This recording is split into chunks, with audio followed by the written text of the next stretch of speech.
बिस्मिल्लाहिर्रहमानिर्रहीम। अस्सलाम वालेकुम स्टूडेंट्स। आज हम अपने course code 8610 human development and learning का second chapter physical development start करेंगे। इसके कंटेंट्स हैं, पहले हम ओवरव्यू लेंगे, फिज़िकल डेवलपमेंट क्या होती है, फिर ABCs of genetics, life before birth, prenatal development, physical development in childhood, physical characteristics of learners जब हमारे पास बच्चे स्कूल में आ जाते हैं तब, और एक्टिविटीज़ इन स्कूल, कौन सी एक्टिविटीज़ हम करवा सकते हैं बच्चों की डेवलपमेंट को बूस्ट करने के लिए।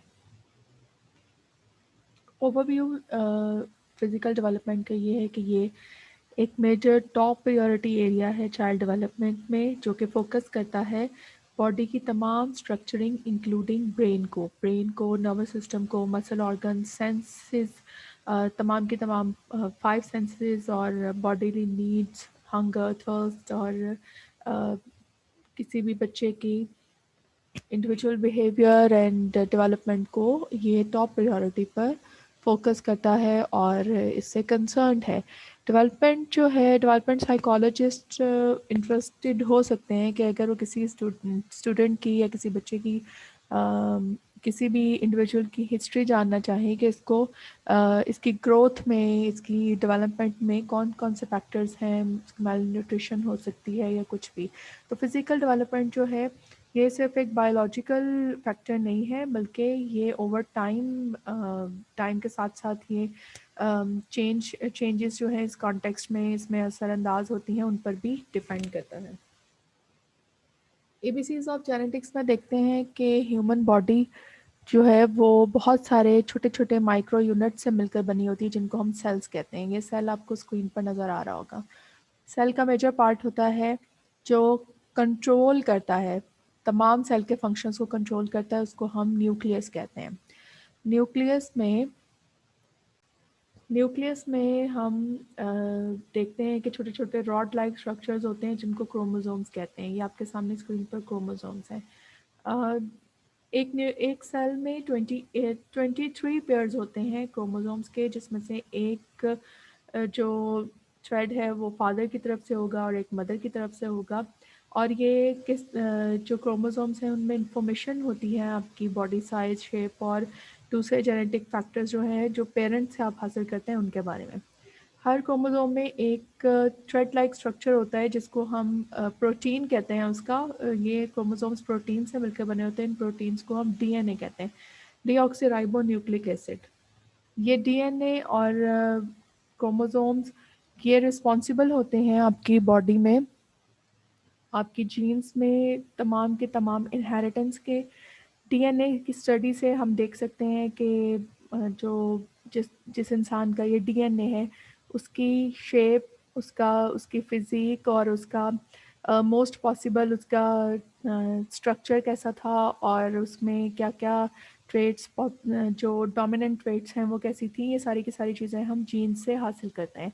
आपने देखा होगा कि आर्कियोलॉजिस्ट जो हैं जब वो बहुत पुराने ढांचे दरियाफ्त करते हैं तो उसकी स्टडी से वो इस बात को रिवील करते हैं कि ढांचा किसका था, मेल का, फीमेल का, और उसके बायोलॉजिकल करेक्टरिस्टिक्स क्या थे, उसके जेनेटिक करेक्टरिस्टिक्स क्या थे। तो जीन्स जो हैं वो इन चीज़ों के रिस्पॉन्सिबल होते हैं। जीन्स और एनवायरनमेंट का क्या लिंक है? कुछ रिसर्चर्स कहते हैं कि जीन्स यानी कि नेचर और एनवायरनमेंट यानी कि नर्चर, वो फैक्टर्स जो इंसान की नशो-नुमा में इम्पॉर्टेंट किरदार अदा करते हैं, वो फैक्टर्स बच्चे की डेवलपमेंट के लिए रिस्पॉन्सिबल होते हैं। सिर्फ नेचर नहीं बल्कि नर्चर यानी कि एनवायरनमेंट भी। तो कुछ स्टूडेंट्स, आपने देखा होगा आइडेंटिकल ट्विन्स होते हैं उनको भी चाहे एनवायरनमेंट सेम मिला हो लेकिन जेनेटिकली वो डिफरेंट हो सकते हैं। उनमें, उनकी आदत में, उनकी बातों में कुछ डिफरेंस हो सकता है। या हो सकता है कि आइडेंटिकल ट्विन्स जो मुख्तलिफ माहौल में परवरिश पाए हों तो उनमें भी काफ़ी चेंज हमें देखने को मिलती है। इसलिए सिर्फ़ और सिर्फ नेचर नहीं बल्कि नर्चर यानी कि ऐसा एनवायरनमेंट जो हम बच्चे की डेवलपमेंट और ग्रोथ में उसको प्रोवाइड करते हैं वो भी उसकी डेवलपमेंट पर बहुत असरअंदाज होता है। Life before birth, prenatal development. Prenatal period हमने कल वाले लेक्चर में पढ़ा था कि ये वो पीरियड है जो कंसेप्शन से बर्थ के दरमियान होता है। तो बर्थ से पहले इस पूरे प्री नेटल पीरियड में इसको हम बच्चे पर जो अवामिल असरअंदाज होते हैं या उसकी वेल बींग पर, उसके मेंटल हेल्थ पर जो अवामिल असरअंदाज होते हैं, हम उनको उसमें नेक्स्ट स्लाइड्स में पढ़ेंगे। Well being actually good health, happiness, prosperity है, और जिसमें हम कह सकते हैं कि गुड हेल्थ का मतलब गुड मेंटल हेल्थ है, higher life satisfaction, sense of meaning और purpose and ability to manage stress. तो वो यूजुअली ये कॉन्सेप्ट स्टार्ट हुआ था फ्रांस से, जब एक स्टूडेंट ने अपने ही फेलोज़ को फायरिंग करके कत्ल कर दिया था। तो बहुत ज़्यादा स्टूडेंट्स की वेलबींग पर फोकस करना शुरू हुए, और फॉरेन कंट्रीज़ में ट्रेनिंग के दौरान टीचर्स को वेलबींग का एक पूरा सब्जेक्ट पढ़ाया जाता है ताकि वो बच्चों की वेलबींग पर तवज्जो दें, उनकी मेंटल हेल्थ पर, उनकी ग्रोथ पर तवज्जो दें। इसकी वजह ये है कि हमारे जो यूथ है उसमें ख़ुदकुशी के बढ़ते हुए रुझानात, तशद्दुद पसंदी और शिद्दत पसंदी को, स्ट्रेस को कंट्रोल में किया जाए। आप आजकल किसी से भी बात करके देख लें, हर दूसरे बंदे का यही एटीट्यूड होता है कि जी मुझे तो बहुत टेंशन है, मुझे बहुत स्ट्रेस है। हालांकि स्ट्रेस की, टेंशन की वजह कोई नहीं होती, लेकिन ये एक फ़ैशन बन गया है डिप्रेशन में बताना, टेंशन में बताना कि जी मुझे टेंशन है। इसका मतलब कमज़ोर ज़हनी सलाहियतें, मेंटली इतने कमज़ोर हो गए हैं कि ये शिद्दत पसंदी की तरफ ज़्यादा रुझान हो गया है। तो इन सब चीज़ों को वेल बीइंग पर तवज्जो देने का मकसद जो है वो ये कि हम अपनी यूथ को एक हेल्दी सिचुएशन की तरफ लेके जाएं, उनमें स्ट्रेस मैनेजमेंट के हम फैक्टर्स पैदा करें। Physical development in childhood. Physical development during childhood में जो चेंजेस आती हैं वो ये हैं: बॉडी साइज में change, height and weight increase होता है ड्यूरिंग इन्फेंसी। इन्फेंसी मतलब बर्थ के बाद 2 साल का पीरियड जो है उसमें बॉडी प्रोपोर्शन में, जिसामत में चेंज आती है। आपने देखा होगा कुछ बच्चे जो हैं वो हैवी होते हैं और कुछ जो हैं वो बहुत सूखे से होते हैं। उसके बाद उनमें बॉडी प्रोपोर्शन जो है वो एक तरीके से बढ़ता है, हाथ पाँव दोनों में इजाफा होता है। फिर मसल फैट मेकअप, यानी कि मसल्स जो हैं अपने इर्द गिर्द गुड फैट्स को इंक्रीज़ करना शुरू करते हैं, स्टोर करना शुरू करते हैं। स्केलेटल ग्रोथ होती है, स्केलेटन यानी कि ढांचा जो है वो बड़ा होता है। हाथ पैर की, टांगों की, बाजुओं की हड्डियां जो हैं वो ग्रो करती हैं। फिर फाइन मोटर स्किल्स में चेंजेस आती हैं।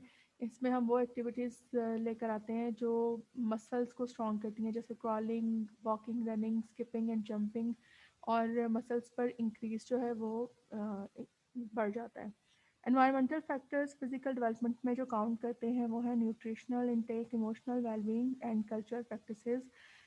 इसके अलावा opportunities for play and physical activities, जिन बच्चों को आप खेलने कूदने का मौका देंगे वो उनकी ग्रोथ और डेवलपमेंट जो है वो ज़्यादा अच्छे तरीके से होगी। आपने देखा होगा कि जो स्टूडेंट्स, जो बच्चे गांव के एरिया में होते हैं और वो स्पोर्ट्स पे बहुत तवज्जो देते हैं, उनके हाथ पैर बड़े बड़े स्ट्रॉन्ग होते हैं, खुले होते हैं, तो वो हर चीज़ को जल्दी पिक करते हैं। बेशक वो रट्टू तोते ना हो, लेकिन ये कि उनकी डेवलपमेंट जो है, कॉग्निटिव डेवलपमेंट और फिजिकल डेवलपमेंट, वो बहुत अच्छी होती है। इसके अलावा बच्चों को सफिशेंट फूड, हेल्दी फूड खाने के लिए देना। इसके साथ अगर ऐसा माहौल उनको मिले जिसमें एंग्जाइटी, फियर और इमोशनल डिप्राइवेशन हो, तो उनकी फ़िज़िकल डेवलपमेंट पे असर हो सकता है। फिज़िकल कैरेक्टरिस्टिक्स ऑफ लर्नर में हम देखते हैं कि बाय नेचर स्टूडेंट्स जो हैं, बच्चे जो हैं, वो मूवमेंट को पसंद करते हैं। दे नीड टू मूव, उनको मूव करना पसंद है। इसलिए ऐसी एक्टिविटीज़ हम स्कूल से पहले या प्राइमरी सेक्शन में ऐसी एक्टिविटीज़ लेकर आते हैं जिसमें मूवमेंट का चांस ज़्यादा हो। उनके आई और हैंड कोऑर्डिनेशन के लिए हम उनको ऐसे एक्सरसाइजेस करवाते हैं जिससे उनकी आई और हैंड कोऑर्डिनेशन बढ़े। इम्प्रूव बॉडी कोऑर्डिनेशन के लिए हम उनको खासी तवज्जो देते हैं। आपने देखा होगा कि स्कूल्स में जब स्पोर्ट्स आवर होता है तो सब्जेक्ट टीचर के साथ एक पीटी टीचर भी होते हैं, ताकि अगर बाय चांस किसी स्टूडेंट को कोई इंजरी हो जाए या कोई नुकसान हो तो उसको फौरी तौर पर फर्स्ट एड दी जा सके और उसको किसी लॉस से बचाया जाए। इम्प्रूव परसेप्चुअल एबिलिटीज़ के लिए, उनकी परसेप्शन को इम्प्रूव करने के लिए हम डिफरेंट एक्टिविटीज़ इंक्लूड करते हैं।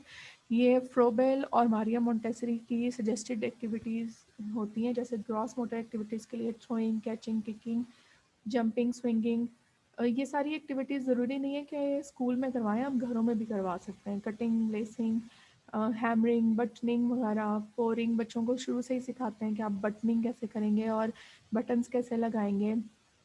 पोरिंग करना, जैसे ये हमारी जो बच्चियाँ हैं घरों में घर घर खेलती हैं और वो इस तरह की एक्टिविटीज़ बहुत करती हैं। Improve cross and fine motor skills के लिए हम 7 से अबव जो स्टूडेंट्स होते हैं उनको हम हेल्प करते हैं कि वो अ, ऐसी एक्टिविटीज़ लेकर आएँ जो उनकी मोटर डेवलपमेंट के लिए बहुत ज़रूरी हैं। जैसे हम उनको राइटिंग और पेंटिंग में इन्वॉल्व करते हैं। आपने देखा होगा प्री प्राइमरी सेक्शंस में ज़्यादातर कलरिंग पे तवज्जो दी जाती है। कलरिंग से जो है वो आपकी ये मोटर न्यूरॉन्स जो हैं ये एक्टिव होते हैं हाथ के, और उसके अलावा कंट्रोल करना आता है। बच्चों को पता चलता है कि लाइन के जब मुझे लाइन या बॉर्डर बना हुआ नज़र आ रहा है तो मैंने उसके अंदर अंदर कलर करना है, कलर से बाहर नहीं जाने देना। नेक्स्ट है कि स्कूल के लेवल पर हम कौन सी एक्टिविटीज़ करवा सकते हैं। प्री स्कूल एंड किंडरगार्टन में हम बच्चों के लिए जो एक्टिविटीज़ सजेस्ट करते हैं वो है drawing, writing, copy shapes and इसके अलावा ये एक्टिविटीज़ जो है ट्रेडिशनल एक्टिविटीज़ इस प्री स्कूल और किंडरगार्टन के लिए running, jumping, hopping, skipping, drawing, colouring, painting, cutting, pasting, gluing, इसके अलावा प्ले डो, रोलर्स और शेप कटर्स वगैरह। हाँ, ये हो सकता है कि टीचर्स या केयर गिवर्स और पेरेंट्स, जैसे हमने बात की थी, प्राइमरी केयर गिवर्स वो है जिसके पास बच्चा अपना प्री स्कूल का सारा टाइम गुजारता है स्कूल आने से पहले। वो बच्चों के लिए ये वाली एक्टिविटीज़ इन्वॉल्व कर सकते हैं। फ्री प्ले डे, किसी दिन उनको फ्री प्ले डे दे दिया जाए, वो जितना चाहें खेलें जैसे उनकी मर्ज़ी। ड्रामेटिक प्ले, कोई ड्रामा प्ले करवा लिया स्कूल में, रोल प्लेइंग करवा ली। सैंड, वेट, मड और क्ले प्ले, बच्चों को फ्री हैंड दे दिया कि वो सैंड से, वेट, मड से या क्ले से खेलें। कॉलेज एक्टिविटीज़ हैं, इसमें कुकिंग है, बिल्डिंग एंड रिलैक्सिंग है। इसमें हम स्टूडेंट्स के लिए एक्सरसाइज और अलग से रख लेते हैं। अगर स्कूल्स पे नहीं तो पेरेंट्स घर में भी stretching, breathing in and breathing out activities करवा सकते हैं, क्लोजिंग आइज़ वगैरह, ये सारी एक्टिविटीज़ करवाई जा सकती हैं।